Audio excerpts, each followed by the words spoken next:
ठंड में एक रजाई में सोने वाला मोहल्ला। विनीता अपने हाथ में गर्मा गर्म चाय का कप लिए बालकनी में खड़ी थी। कई दिनों की धुंध के बाद आज आसमान थोड़ा साफ नजर आ रहा था। सुनहरी धूप को देखकर विनीता के चेहरे पर एक बड़ी सी मुस्कान आ गई और वो खुद से ही बातें करने लगी। वाह, भगवान का लाख लाख शुक्र है कि आज सूरज देवता के दर्शन हो गए, वरना पिछले एक हफ्ते से तो ऐसा लग रहा था जैसे सूरज दादा छुट्टी पर चले गए हो। आज तो मौसम वाकई बहुत सुहाना है। क्यों ना आज घर की रजाई को अच्छी तरह धूप दिखा दूं। हमारे घर में एक ही तो रजाई बची है और उसकी हालत भी चूहों ने खराब कर दी। कमबख्त चूहों ने जगह जगह से कुतर कर उसे छलनी बना दिया है। और ऊपर से प्रभास जी, उन्हें तो रात को सोते समय न जाने क्या होता है, इतनी गैस बनती कि पूरी रजाई में अजीब सी महक बस गई है। अगर आज इसे धूप नहीं दिखाई तो कल से इसमें सोना मुश्किल हो जाएगा। धूप लग जाएगी तो थोड़ी फ्रेश हो जाएगी और कीटाणु भी मर जाएंगे। विनीता तेजी से कमरे की तरफ भागती है। कमरे में उसका पति प्रभास बड़े मजे से रजाई में दुबक कर खर्राटे मार रहा था। विनीता ने बिना सोचे समझे रजाई का एक कोना पकड़ा और उसे जोर से झटक कर खींच लिया। अचानक ठंड लगने से प्रभास की नींद खुल गई और वो गुस्से में उठा। क्या बदतमीजी है विनीता, क्या तुम पागल हो गई हो? तुम्हें दिखाई नहीं दे रहा कि आज संडे और मैं कितनी शांति से सो रहा हूँ? कड़ाके की ठंड में कोई अपनी रजाई छोड़ता है क्या? तुम तो ऐसे रजाई छीन रही हो जैसे कोई डाकू लूट रहा हो।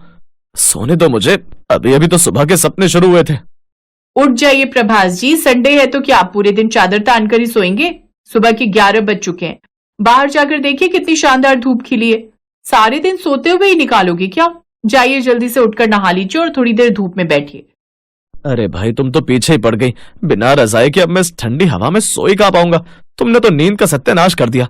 चलो, इससे अच्छा है कि मैं उठ ही जाता हूँ और चाय पीकर धूप का आनंद लेता हूँ। पर याद रखना, रात को अगर मुझे ठंड लगी तो मैं तुमसे रजाई छीन लूंगा। विनीता मुस्कुराते हुए रजाई लेकर बालकनी की तरफ बढ़ती है और उसे रेलिंग पर फैला देती है।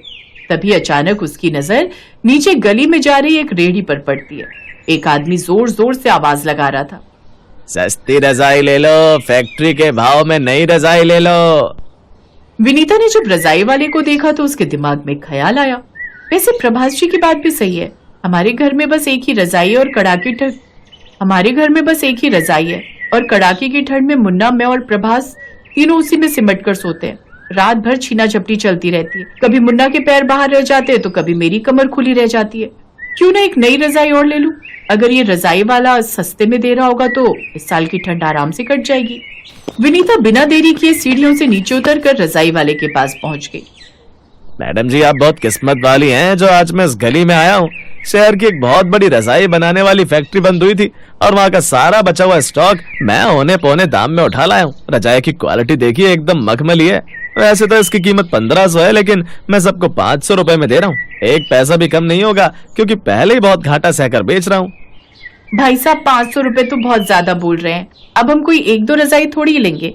देखिए, मेरे साथ मेरी सहेलियां और पड़ोसनी भी हैं। अगर आप सही दाम लगाएंगे तो हम पूरे मोहल्ले के लिए आपसे रजाइयां खरीद लेंगे। कम से कम 20-25 रजाइयां बिक जाएंगी आपकी। अब आप सोच लीजिए कि आपको थोक में माल बेचना है या शाम तक गली गली भटकना है। हम तो एक रजाई के 200 से ज्यादा नहीं देंगे। अरे मैडम, 200 रुपए में तो रुई भी नहीं आती। आप तो मेरा गला ही काट रही हैं। चलिए ना, आपकी ना मेरी, मैं 300 की एक लगा दूंगा। इससे कम में तो मेरा घर बिक जाएगा। रजाई बहुत अच्छी है, एक बार ओढ़कर सोएंगी तो सुबह तक पता भी नहीं चलेगा कि दुनिया में क्या हो रहा है। विनीता की बातों में आकर पूरे मोहल्ले की औरतों ने एक ही रंग और एक ही डिजाइन की लाल मखमली रजाइयां खरीद ली। रात हुई और कड़ाके की ठंड के बीच सब अपने अपने घरों में नई रजाई ओढ़कर सो गए।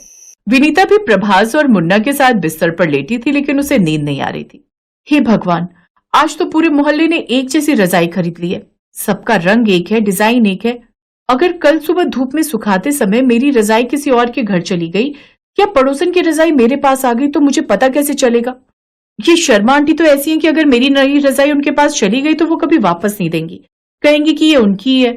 मुझे अपनी रजाई पर कोई ना कोई पक्का निशान बना लेना चाहिए ताकि उसकी पहचान बनी रहे। विनीता बिस्तर से उठी और कोठरी से सुई और सफेद धागा निकाल कर लाई। वो रजाई के एक कोने पर अपना नाम लिखने लगी। प्रभास गहरी नींद में था। तभी विनीता की सुई अचानक रजाई के पार निकल गई और सीधे प्रभास के पैर में जा घुसी। अरे बाप रे, ये क्या हो रहा है विनीता? तुम पागल हो गई हो क्या? रात के 12 बजने और तुम रजाई के अंदर सुई धागा लेकर बैठ गई हो। तुमने तो मेरा पैर ही छेद दिया। पूरा मोहल्ला देखो शांति से सो रहा है, सड़कों पर परिंदा भी पर नहीं मार रहा, और तुम हो कि यहाँ सिलाई कढ़ाई की दुकान खोलकर बैठी हो। मुझे सोने तो आज पता नहीं क्यों बहुत गहरी नींद आ रही है। अरे प्रभास जी, आप गुस्सा क्यों हो रहे हो? मैं तो बस पहचान के लिए नाम लिख रही थी। पर आप सही कह रहे हैं, आज मोहल्ला कुछ ज्यादा ही शांत है। ना तो मिस्टर अय्यर के घर से उनके खर्राटों की आवाज आ रही और ना ही मिसेस शर्मा के घर से बर्तनों के गिरने की। यहाँ तक कि चौकीदार की सीटी भी नहीं सुनाई दे रही।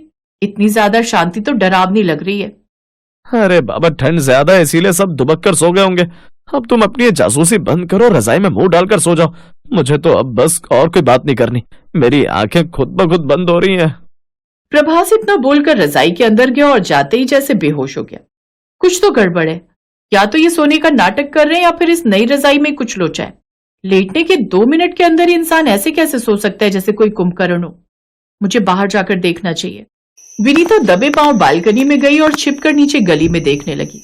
उसने देखा कि 2 आदमी काले कपड़ों में दबे पांव मोहल्ले में घूम रहे थे। विनीता ने अपनी सांसें रोक ली और उनकी बातें सुनने की कोशिश की।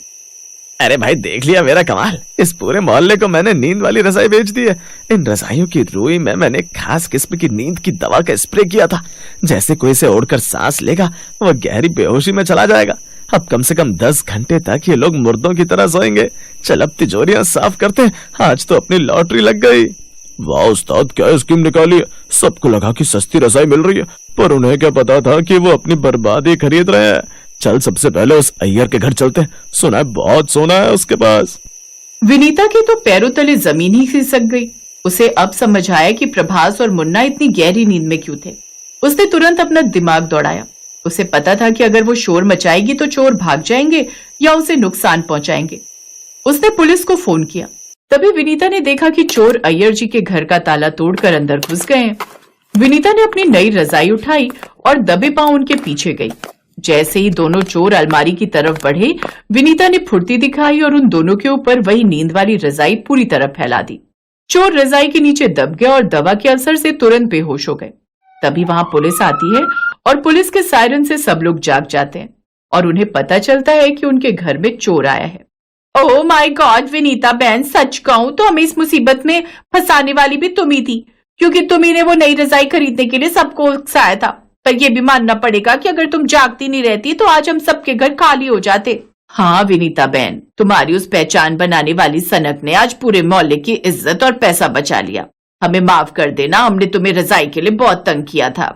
इंस्पेक्टर साहब, आप ये सारी रजाइयां ले जाइए और इन्हें जला दीजिए। मुझे नहीं चाहिए ऐसी सस्ती रजाई जो हमारी जान की दुश्मन बन जाए। आज मुझे सबक मिल गया है कि कभी भी बहुत ज्यादा लालच नहीं करना चाहिए। सस्ते के चक्कर में पड़कर हम बड़ी मुसीबत मोल ले सकते हैं।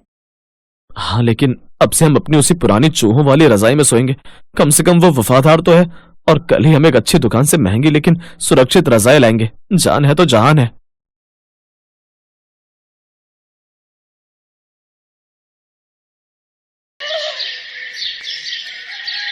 आओ बहू, इस घर में तुम्हारा स्वागत है। ये कहकर अंजलि कलश गिराकर अंदर आती है, जहां उसकी सास उससे कुछ रस्में करवाती है। सारी रस्में होने के बाद अविनाश बेटा जा, बहू को कमरे में ले जा, वो भी थक गई होगी ना। जाओ बहू, अब आराम कर लो, बाकी की रस्में कल हो जाएंगी। इतनी दूर की बारात थी तो थक गई होगी ना। ले जा इसे बेटा। जी माँ। अविनाश अंजलि के साथ कमरे में जाता है, जहां थकान के चलते वो लोग जल्दी ही सो जाते हैं। फिर आधी रात को अचानक अंजलि ठंड के मारे कांपने लगती है। ये क्या हो रहा है? इस ठंड में तो मेरी कुल्फी जम जाएगी, लेकिन ये अचानक मुझे इतनी ठंड क्यों लग रही है? कहीं कोई खिड़की दरवाजा तो नहीं खुला? अंजलि उठकर सारे खिड़की दरवाजे देखती है तो वो बंद होते हैं। तभी उसकी नजर ऊपर लगे एसी पर जाती है, जो कि ऑन था। हे भगवान, ये ठंड के मौसम में एसी किसने चला दिया? क्या हुआ अंजलि, क्यों आधी रात को बड़बड़ा रही हो? चलो सो जाओ। अविनाश देखो तो, ना जाने किसने अपना ये एसी ऑन कर दिया है। ये तो मैंने ऑन किया है। मुझे ठंड के मौसम में भी एसी चलाकर सोने की आदत है और अब तुम भी ये आदत डाल लो। चलो अब सो जाओ। ठंड में कपकपाते हुए जैसे तैसे अंजलि सो जाती है।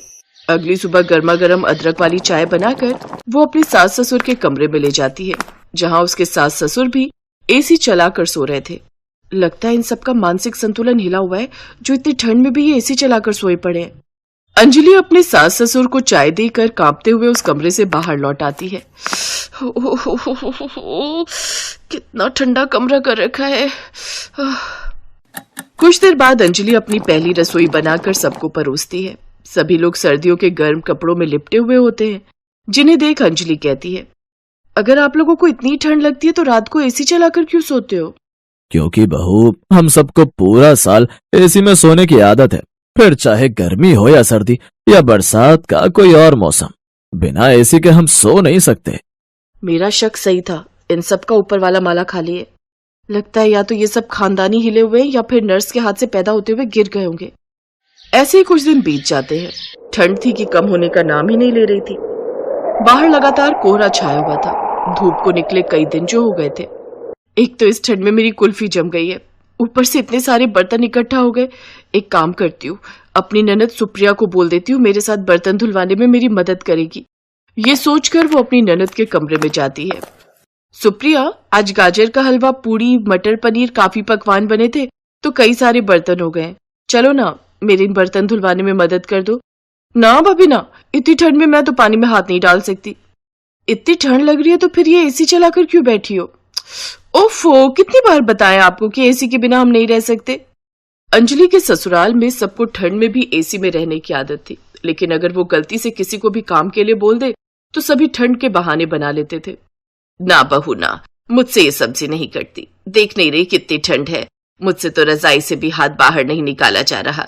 अच्छा ला, मुझे जरा एसी का रिमोट तो दे, एसी ऑन कर लूं। जी तो चाहता है आज की सब्जी में जहर मिलाकर इन सबको दे दूं। ठंड में एसी में पड़े रहना है, लेकिन काम के लिए बोलो तो सबको ठंड लगने लग जाती है। अब अंजलि खुद ही सारा दिन घर का काम करती रहती और रात को बिस्तर पर सोने जाओ तो एसी के कारण उसे ठीक से नींद नहीं आती। अविनाश जी, आप ये एसी बंद कर दीजिए ना, मुझसे ये एसी की ठंड अब बर्दाश्त नहीं होती। कहाँ ठंड है अंजलि, और तुमने ऑलरेडी 2 रजाई ले रखी है। मैं एक कंबल तुम्हें और दे देता हूँ, लेकिन एसी बंद करने के लिए मत बोलना। तुम तो दिन में भी आराम कर लोगी, लेकिन मुझे तो ऑफिस जाना है ना, मुझे ऐसे नींद नहीं आएगी बिना एसी के। अंजलि का पति उसकी एक नहीं सुनता, जिसका नतीजा ये हुआ कि अगले दिन से अंजलि को ढेर सारी छींकें आने लगी। वो लगातार छींकें मारती जा रही थी। बस अब बहुत हुआ, अब और नहीं।